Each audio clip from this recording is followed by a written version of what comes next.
Oh, geez. That's how good they were. I don't know. What do you think about that metal? Nails through concrete. Fairly excited. Was it the Structural Engineering Podcast. Welcome to this week's episode of the Structural Engineering Podcast. My name is Max. And I'm Zach. This week, we are talking about tornadoes. This is part of a two-part series, which will eventually become, very soon, our PDH credit. So look in the next week or so. I believe on the 9th, we'll be coming out with this. But RLG engineers, based out of Texas, with licenses in 48 states, so they work all across the country, and they do some really cool stuff. One of the big things they do is tornado shelters, tornado rehab, and tornado-related projects of all sorts of kinds. And Zach and I don't know all that much about that. I don't know. I've done one tornado shelter. Have you done anything? Max, I've done one or two tornado shelters, and I definitely learned a lot more on some more specific things. Give you an idea about how much we know about tornadoes. While editing this episode, I realized Zach and I said earthquake instead of tornado many times. It's just not something that comes up too often in our offices. So obviously we've got a lot to learn here, and we hope you learned something too. My name's David Cumming. I'm a principal at RLG, and I've been with RLG for 22 years now. RLG is a structural, civil, forensics, and surveying company. Architects come to us, and we assist them in designing the skeleton or the structure of the building. How big of a firm is RLG? About 80 all in. So nice. Yeah, we have 3 offices, one in Peoria, Illinois, Fort Worth, and then the main hub is out of Dallas. Right on. Licenses everywhere? I think we're licensed in 48 states now. Cool. I know there's, a lot of cool projects on your website. You've done some pretty impressive stuff. So get into the questions here. Like we said, we don't know very much about earthquakes. A little bit about earthquakes. We don't know anything about tornadoes. So, when we decided we would talk with you, I looked at ASC 7 to figure out what a tornado load would be, right? And that's kind of what we're trained. Our first thing to do is go look at what the design loads are. And there is nothing. There's a little chapter and it says tornadoes have not been considered in the wind load provisions. So I guess to kick off, why is that and where would I go? What do I do? All right. First off, tornadoes isn't really something that particularly happens very frequently. And so that's why it's kind of put on its own little portion. So a mean return of 500 years is something I think they've talked about with tornadoes. Mm-hmm. So although they're traumatic events, they're very localized and very narrow in their stretch. Zach, in both the recent tornado conversations we just had, this keeps coming up. Low probability or extremely low probability. In this way, tornado loads are way different than our typical wind at, let's say, a 700-year mean recurrence interval, or snow, or even seismic. It's really funny, the low probability. You don't really want to take those numbers to heart, but from what we found online, the bookofodds.com, kind of going through the odds of being hit by a tornado is one, and it's like 4.5 million. Pretty ridiculous. It's pretty ridiculous, but to compare it to some other things, like the odds of a person dying from a fall off a cliff is 1 in 4.1 million. It's pretty wild. Or leprosy, 1 in 2.9 million. It means you're 38 times more likely to be hit directly by a tornado than winning the lottery. That's hitting that low probability or extremely low probability compared to that typical wind we're designing for. And I saw some of these numbers jump around. I think it probably varies. Are you in Tornado Alley? But the lowest number I found for a tornado, lowest number for a chance of a tornado hitting your home is 1 in 3 million. That's so low. It's generally relegated to, right now, it's on ICC 500. That's where the design is really under right now. And, that's the storm shelter design. So there isn't a specific building design component to the ICC 500, correct? It's a broad design document that actually outlines how to design for those types of structures. Yes. Yeah. Do you know, I mean, how spatial is the 500-year recurrence interval on a tornado? Is it, when you're looking at a larger event, you're covering a much bigger area. So I feel like it's easier to, picture that a storm might hit the coast, and it hits the whole coast. But a tornado, Right. it's so small. Is that the tornado will hit, this small area, every 500 years, if we, go in those terms, or is it this storm has the potential every 500 years? I'll just talk at what happened here recently. Back in October, there was a tornado that hit the Dallas area. And when it hit Dallas, it kind of took out a swath of like a 2-block area for a rather several mile area. And then it lifted up and then went back down again. So where it hit, it really made quite a mark on the landscape. And then about 3 or 4 blocks over, then it looked like just a normal day. So Wow. Where it hits, it really can really do quite a bit of damage. Is this something cities are looking at in respect to resiliency? A lot of cities, at least on the West Coast, are thinking through, big seismic events and what should happen to the city and the economy. Are cities taking any sort of approach with a tornado design? I understand it's a pretty wild load to have to design your whole building for, but there's potential that you could have a big impact on the economy with an event like that. This first off is where the IBC is headed is providing storm shelter as a part of schools. And so basically it can be a variety of different types of buildings on campus, but generally they have to be large enough to house a good portion of the student population in event of those severe events. And so that's now been added into the building code. That's really been a byproduct, I think, of really what happened in Joplin several years ago. And so with that, they've tried to incorporate some of that. When do tornadoes hit frequently? And tornadoes generally occur in the springtime. And they generally hit around between 3 and 7 p.m. towards the afternoon. Wow. So generally, those aren't, there's school events going on, but generally it's towards the end of the day.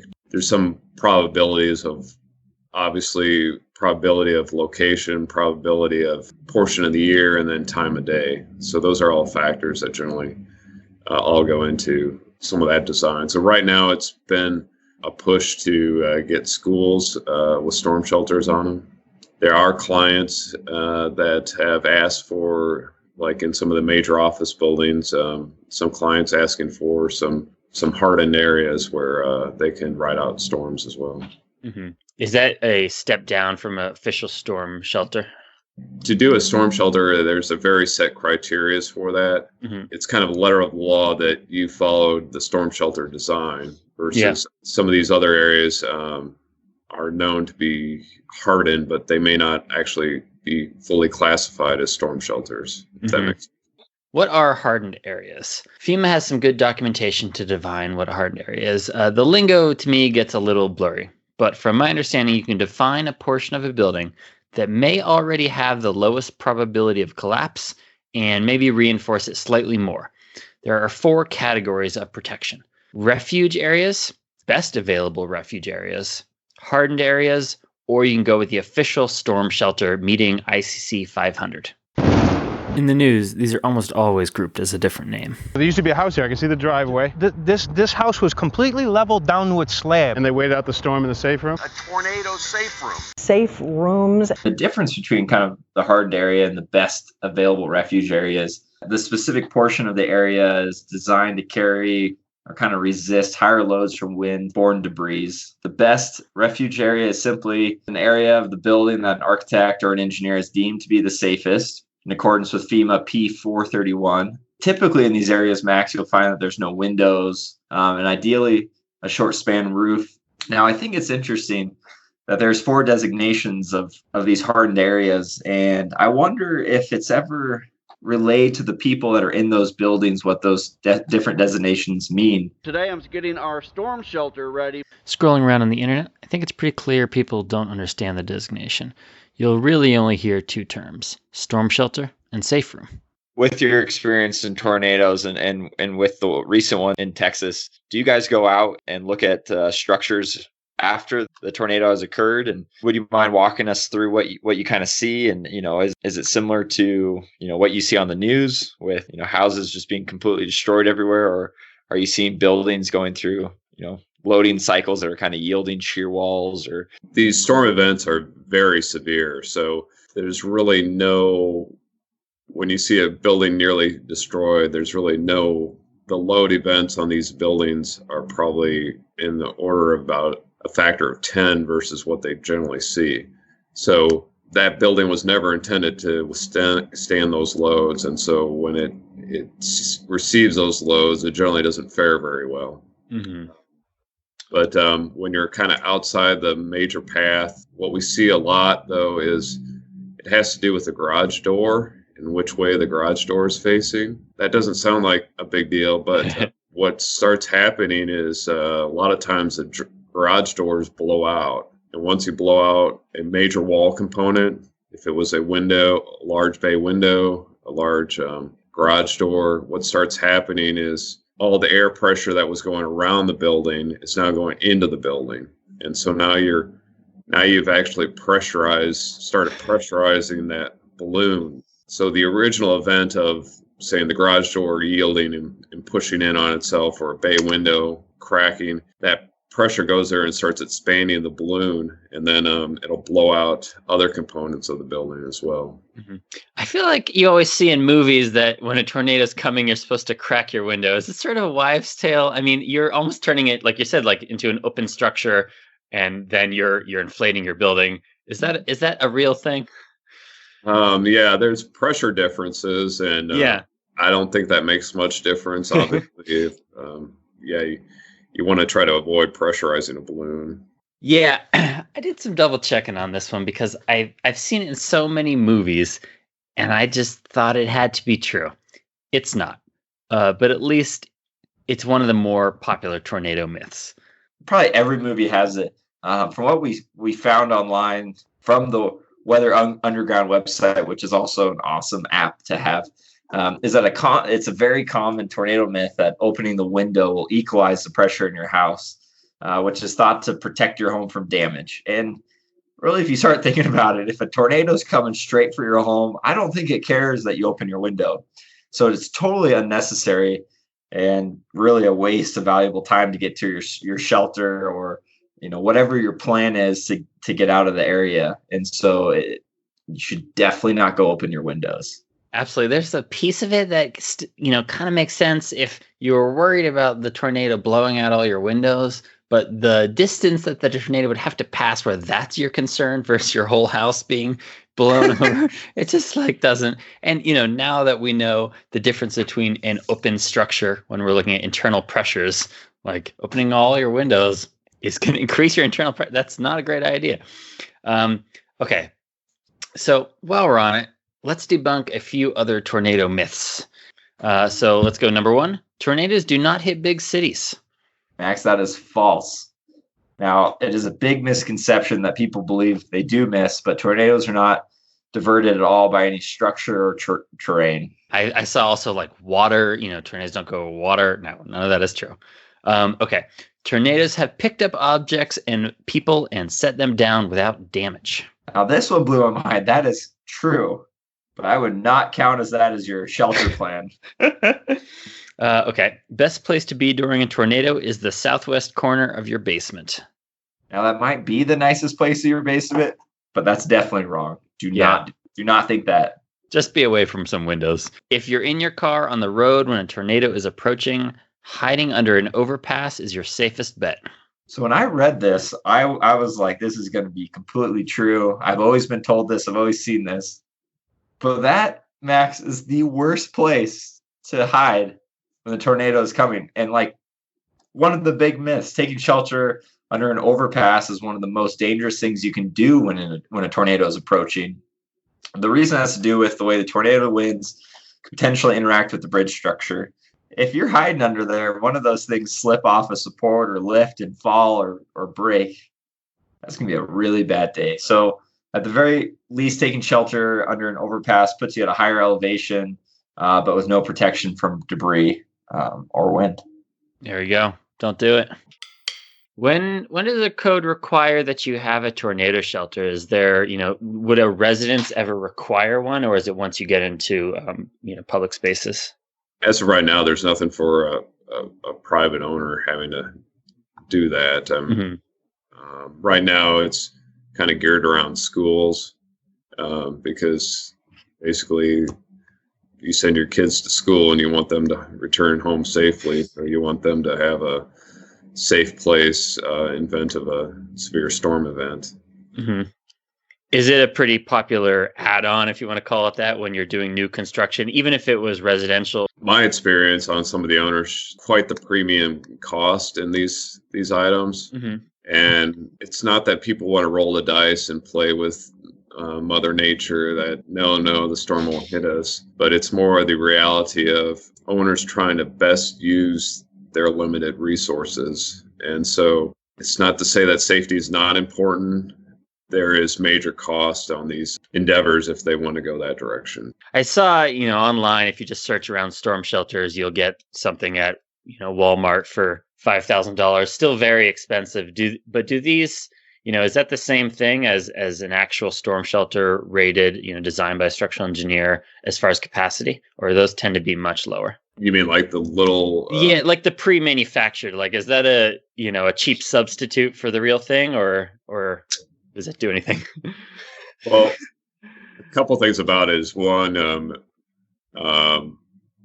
generally they're much smaller, and so it's much easier to put a heavy load onto a smaller element than say as opposed to put that same amount of load onto a roof member spanning over a gymnasium. So you're just talking the order of magnitude of load. So, I mean, generally those behave fine. Generally, a lot of them that I've seen, you bury them in the ground and then you have a heavy door to enter those. And I haven't heard any issues with those, but it would just be very difficult to have, 1,000 of those buried in the schoolyard. So. Right.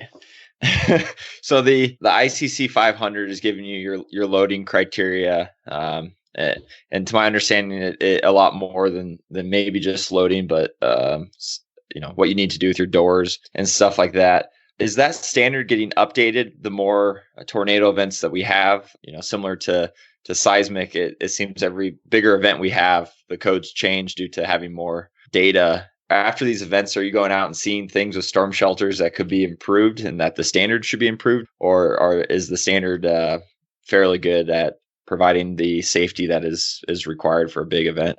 Well, speaking as a structural engineer, what we kind of feel is fine is obviously the loads, and we can design either a masonry building, a steel building, or concrete building to withstand those loads. A lot of it has to do the changes of kind of how the application of these things is applied, such as entrances and doors and mechanical systems and all the additional things that go along with that so that they can ride out the storms as well. I think it's interesting you brought up mechanical systems. I saw a video once of a rooftop unit in a storm event, flew off one building and hit 3 more buildings and just kept going.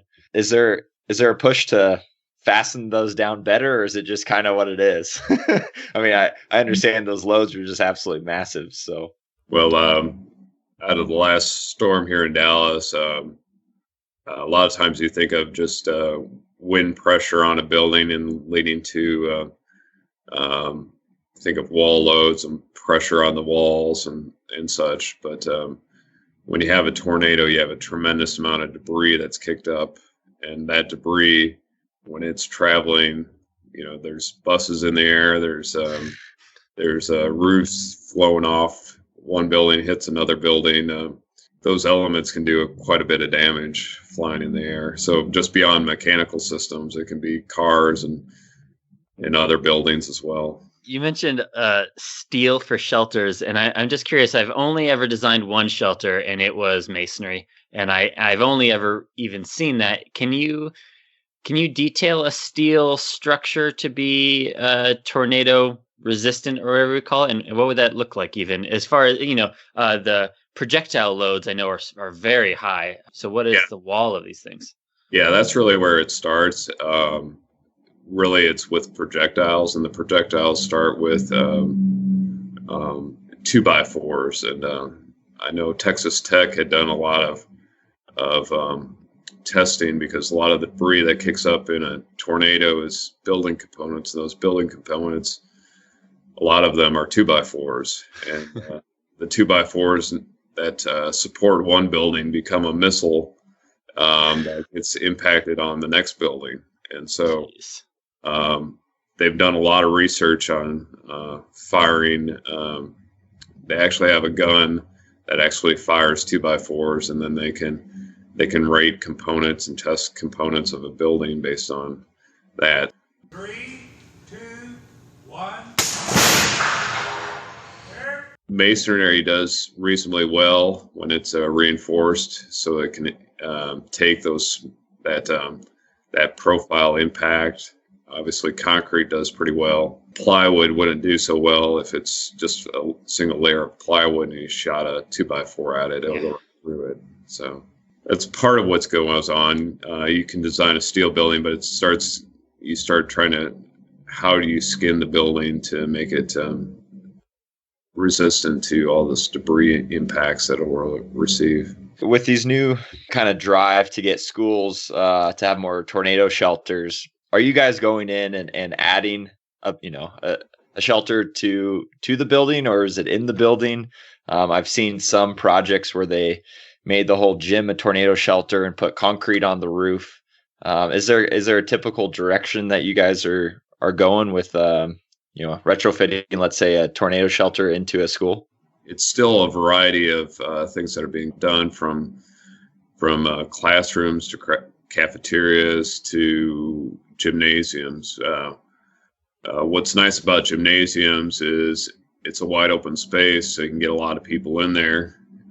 Negative about gymnasiums is you've got a lot of load to resist by long span elements, and the loads and the cost of those go up quite a bit. But there's quite a bit of that going on. There's been use of underground parking garages to assist in housing people as well. Do you get any reduction in larger areas when you're looking at tornado loading, or is that it's 250, or depending on the storm in your area, it's uniform no matter what? It's pretty uniform.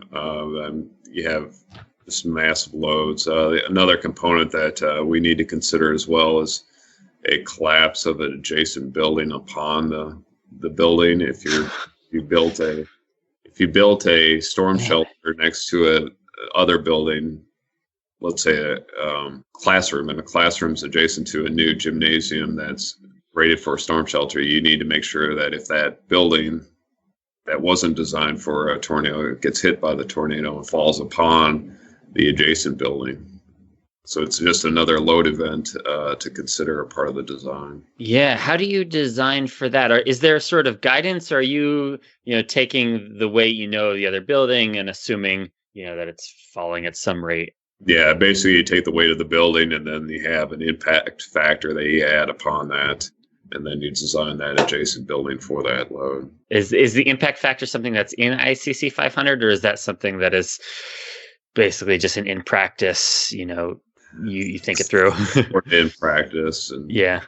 Kind of going back to what you're seeing in the field, you kind of brought up that when the tornado hits, it's very devastating, and there's nothing to really, go back and look at. But I guess the structures are nearby that are still seeing that loading. Are there failures happening with those buildings? Right.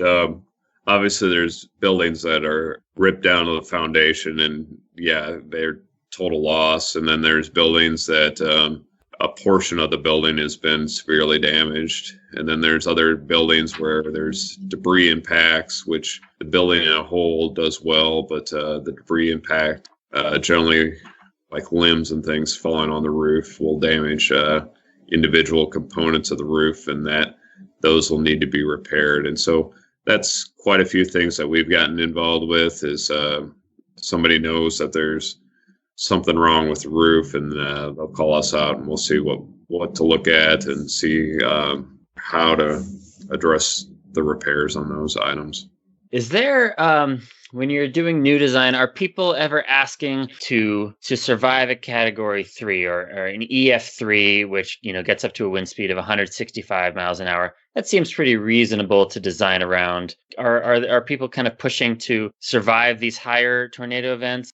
Obviously, people want structures that'll last a while. A lot of times, it comes down to little components on buildings that do a great amount of good. Such as, I'll just call them hurricane straps, basically making sure that the building can withstand uplift loads, that it's just not a gravity connection, that there is some component of that. It's just not simply a bearing connection where there's some type of strap or item that actually holds the elements together. Redundancy and load pass, making sure that if a component fails, that the whole either wall or roof system doesn't just fail because of one component, either that was under designed or installed poorly. So just additional ways that little things add up. Those little components, those clips are very inexpensive, but they do a great deal of improvement into like wood frame building design. Yeah. Once you're out of the tornado path, do newer buildings tend to do a little bit better that have these mechanical fasteners? They didn't exist 40 years ago as much. It was tornadoes and whatnot. I'll just compare it to tornado events are very severe, but when you're kind of on the fringe of the damage area, it is quite like hurricane damage. I've been to a couple seminars, and it's interesting. Each one of them talks about all the damage that has been done, and the buildings that generally have performed the poorest were actually built in like the 70s and 80s, and a lot of them were like tract homes where it comes and builds them as quickly as it can. But the older buildings seem to have behaved better craftsmanship all the way along, and then most recently, the newer buildings have performed well because of the better inspections, better designs, and more elaborate systems. So generally, there's kind of if it's a new building, it probably do all right. Some of the older buildings, obviously, will have some issues, but as a whole, they generally behave pretty well. I mean, they've been there for a reason for a while, and it's kind of that swath in the middle there that's sometimes a little concerning. When we were setting up the interview, Alex brought up as a topic, talking about the strengthening, and I'm curious, is that, do you go in and strengthen buildings ever? And that's sort of where the question before, like, do people request a higher performance? Is strengthening really a part, or is it repair and putting in tornado shelters where they should be? Well, I'll say it this way, similar. It's a little bit similar to like when you're in a car accident, right? And it doesn't take a whole lot nowadays to total a car out, right? Yeah. You get in a fender bender, and then lo and behold, the frame's bent, and you got to do all the repair to make it right, and then you just total it and buy a new one. So sometimes that happens in buildings as well, where it may be considered a total or loss. But if you really had the gumption on some of the buildings, if it was historic in nature and it was damaged, if you really wanted to spend the time and effort, there may be ways to salvage is not a good word, but you can put the effort forth to kind of rebuild them. And probably build them better than what they were originally. But, bottom line, it comes down to cost of these things. And a lot of times going back and kind of retrofitting some of the buildings is quite an amount of effort to do that. And, you got to pull it apart and then put it back together again. And that's a lot of time and effort. Just comes down to cost. Yeah, it sounds like it's almost like increasing the risk category of a building. You've got to go in and relook at everything and strengthen everything, and piece by piece kind of. Yeah. You mentioned going to seminars and stuff. Is there any big changes coming up in tornado design that we could see, or any new products out there that are going to potentially change the market? I'm sure they all say they will, but anything that gets you excited? Tornadoes don't get me excited. I never look forward to them. We do look to help people. Obviously, these are severe events, and people do need professional guidance and kind of the steps to move forward, and what directions we find as structural engineers we can assist in those efforts. Things coming down the pipe. I'm probably not on the edge of knowing all that's coming down the pipe. There is more on that storm shelters for schools. It was for the addition. You had to if you had a small addition to it, existing school, you just had to take care of the addition, and now you're going to have to take care of the whole campus. And so that again is putting more cost burden on these school facilities for these, not only a small addition, it'd be a large addition to house a campus for the school, a storm shelter. To wrap us up, what kind of performance can we or should we expect out of structures on the risk category spectrum? So is it reasonable to say we can design risk category 4 structures to meet immediate occupancy, or similarly like risk category 2, collapse prevention?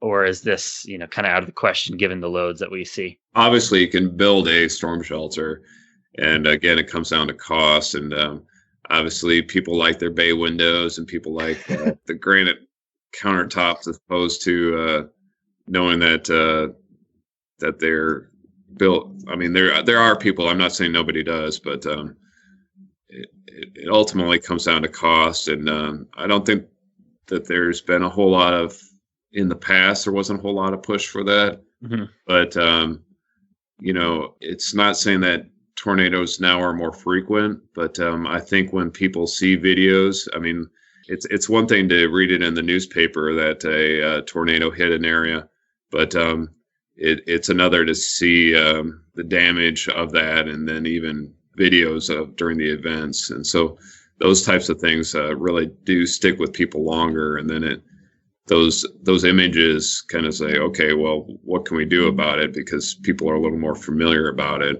Although it comes down to how often these events occur, and, the path that they travel, and those types of things. Just thinking about risk categories brought up another question for me. So with schools having the big push for tornado shelters and design, what about a hospital? A place where people can't help themselves necessarily. Is there a push with those? Are those hardened structures in a sense? I will say that push hasn't really started yet. I think it really had started with the schools, because you're sending your little son or daughter to a school, and you want to make sure that they're safe. And it's not saying that you don't want grandma in a hospital to be safe. It's just taking a little bit longer for that to kind of take root, I think. So yeah, that's probably an area in the future that'll become more of a push. David, thank you so much for talking with us and giving us some time out of your day. Yeah, not a problem. I appreciate talking to you guys, and first time I've done anything like this, but really enjoyed talking with you guys. Well, we hope you enjoyed our talk with David Cummings, principal over at RLG. Again, this is kind of a 2-parter, and we'll be speaking with another engineer over there in a couple of weeks.